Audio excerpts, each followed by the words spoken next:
Hello everyone, আমি রিয়াঙ্কা এবং আমার চ্যানেল দ্য ইনার ওয়ার্ল্ডে তোমাদের সবাইকে আরও একবার জানাই স্বাগত। আজকে আমরা যাচ্ছি এখন বড়নগর রবীন্দ্র ভবনে। আমাদের একটা নাচের অনুষ্ঠান রয়েছে। সামনে যে বাসটা দেখলে সেই বাসে আমার সমস্ত স্টুডেন্টরা রয়েছে এবং আমরা স্কুটিতে যাচ্ছি। ওরা বাস থেকে সেটা ভিডিও করেছে। এবার বাসটা আমাদের একটু আগেই নামিয়ে দিয়েছিল, আমাদের মানে ওদেরকে আর কি। তো সে কারণে আমাদের খানিকটা হাঁটতে হয়েছিল, যেহেতু আমরা এই রুটে আগে কখনো আসিনি।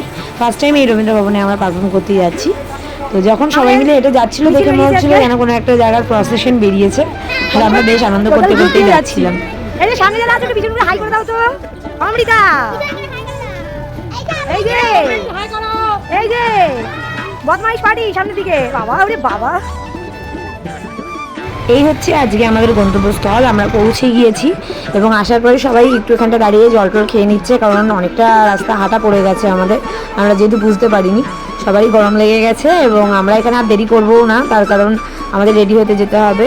গ্রিন রুমে চলে যাব সবাই। আর এতক্ষণ হয়তো গ্রিন রুম ভিড়ও হয়ে গেছে, জানি না কী ব্যবস্থা আছে এখানে। তো ঝটপট রেডি হতে হবে, কারণ 5টা থেকে প্রোগ্রামটা স্টার্ট হয়ে যাবে। তার মধ্যে আমাদের টোটাল 18 জন মেম্বার রয়েছি আমরা, তাদের প্রত্যেককে রেডি হতে হবে। সবাই যার যার মতো করে চেষ্টা করছে।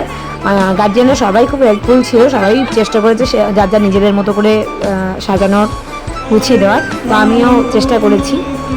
এবার আমাদের প্রোগ্রাম শুরু হয়ে যাবে, তো তারই প্রস্তুতি নিচ্ছি আমরা এখানে। অন্য একটা টিম হচ্ছিল এবং আমি ওদের সমস্তটা বুঝিয়ে দিয়েছিলাম কে কোথায় কীভাবে দাঁড়াবে। এই আর পারফরমেন্সের সামান্য কিছু ক্লিপিংস তোমাদের সাথে শেয়ার করলাম। তোমরা যদি পুরো ভিডিওটা দেখতে চাও তাহলে আমি নিচে আমার ফেসবুক লিঙ্কটা দিয়ে দেবো। আমি ফেসবুকে আর কি আপলোড করেছি, এখন ইউটিউবে আপলোড করিনি। চাইলে তোমরা ফেসবুক থেকে দেখতে পারো, আর তাহলে তোমরা একটু ওয়েট করো, আমি নিশ্চয়ই ইউটিউবে আপলোড করব। অবশ্যই দেখো এবং তোমাদের মতামত জানিও কেমন লাগলো। আজকের অনুষ্ঠানে মেন আকর্ষণ ছিল চিত্রাঙ্গদা, এবং এত গুণী শিল্পী সহকারে এই অনুষ্ঠানটা হয়েছে যে কী প্রশংসা করব সেটা ভাষায় প্রকাশ করা খুবই মুশকিল। আমাদের মতো ক্ষুদ্র শিল্পীর কাছে এটা অনেক বেশি কিছু। তো সচক্ষে দেখছিলাম, খুব ভালো লাগছিল। পরেই ছিল পারফর্মার এবং গেস্টদের ফেলিসিটেশন পর্ব, যে কারণে আমাদের ফিরতে অনেকটা রাত হয়ে গেছিলো। আর যদি স্কুটিতে আসবো ওই চিন্তাটা কম ছিল।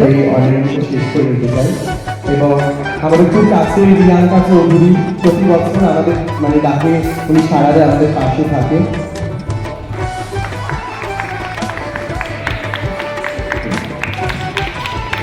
Thank you. তো সবশেষে আমার মধুগ্রামে এসেই সবার আগে পার্সেল নিয়ে নিলাম বিরিয়ানি, কারণ বাড়িতে গিয়ে এখন প্রচণ্ড খিদে পেয়েছে, আগে ফ্রেশ হয়ে খেতে হবে।